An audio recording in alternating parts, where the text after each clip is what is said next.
NHNZ has participated in an expedition to the mountains of the South Island of New Zealand to an excavation of an extinct bird, the moa. We filmed and created an audiovisual display for the Southern Land, Southern People permanent exhibition where the finds are displayed. So as you can see, it's been a long, enduring and deep relationship in which each builds onto and benefits from the success of the other, and we thank you very much.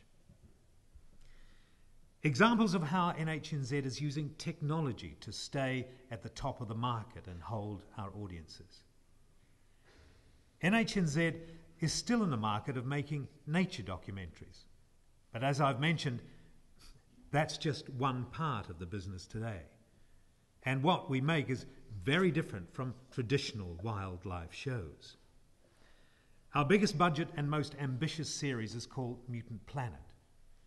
In fact, it's not a nature series, it's a science series about evolution that focuses on 6 different parts of the world and asks, how did the strange creatures that inhabit these places get here?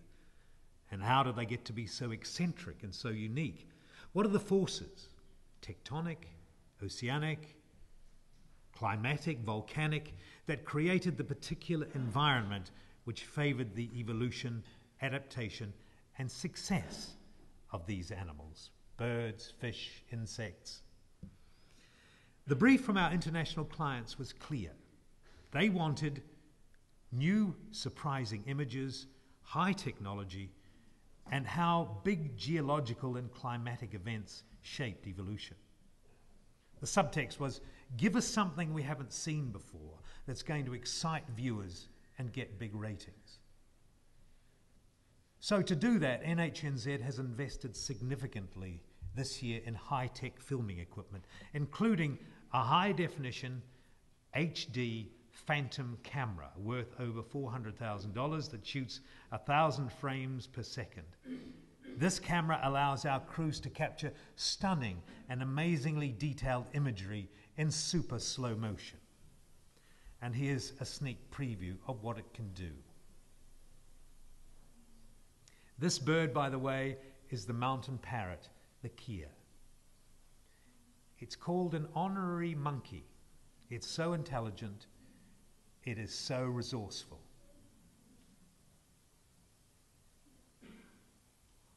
So you can see how the simple act of shaking the head takes on a whole new meaning in super slow motion. So super slow motion is a great tool for science communicators, from the physics of bubbles to ballistics to surface tension to the sheer spectacle of collisions, sporting activity and general mayhem.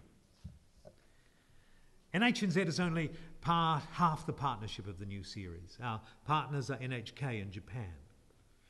And our Japanese producer has brought back some great images from his shoot on the Cerrado, a grassland in Brazil. And by the way, this series is in editing at the moment. This is of lower quality because I just took it out of the edit room yesterday. Southern Brazil, a 500 million acre grassland, 3 times the size of Texas. A vast savanna mirroring the grasslands of Africa.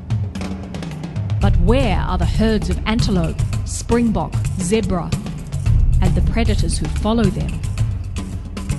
The Cerrado appears empty, but like everything in this mysterious land, appearances are deceptive. It's teeming with life, but it's a crazy upside-down world. At night, the stars fall to earth. The predator eats ants. A wolf eats fruit. Monkeys walk upright like humans, and all life revolves around these mud-caked monoliths.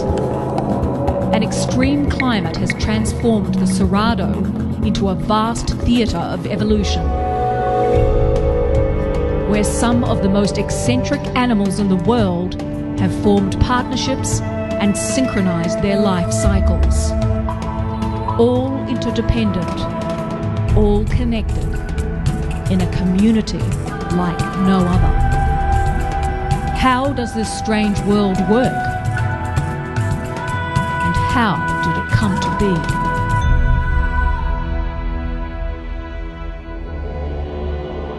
Bordered by Amazonian rainforest in the north, the Cerrado is a vast elevated grassland, sprawling across.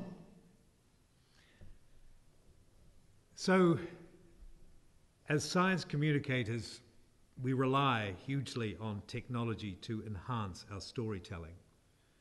And one of the great tools we have at our disposal is computer graphics. Now, graphics used to be diagrams showing process and internal structure. But as processing power has increased and costs have come down, we've gone from 2D to 3D. And we can now not only animate these graphics, fly through them, rotate them, we can construct just about any object or scene and make it almost believable. Here are a couple of examples of CGI created for shows NHNZ has produced. On the spider scale, a front lawn is a jungle. And in this one, the deadly Sydney funnel web reigns as king. If you were this small, all you could do is run for your life.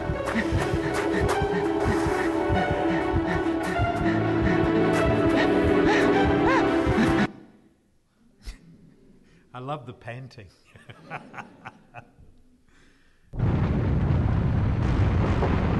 On impact, the land displaces a massive amount of water. The ocean rushes back to fill the giant gap. From this cataclysmic disturbance emerges the tsunami, heading directly for Honolulu.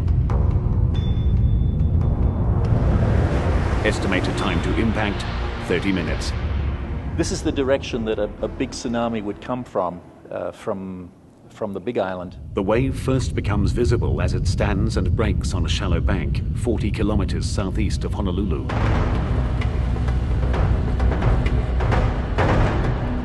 You'd see the sea rear up in front of you. It would be huge. It would rise up above you the size of a building, the size of a 10-story building. Surging inland at up to 70 kilometers per hour, the tsunami slams Honolulu.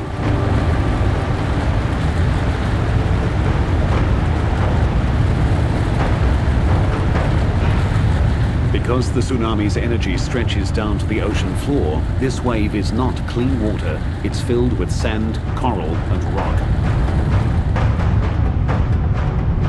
Water penetrates 16 kilometers inland before being sucked back out to sea in a lethal maelstrom of wreckage.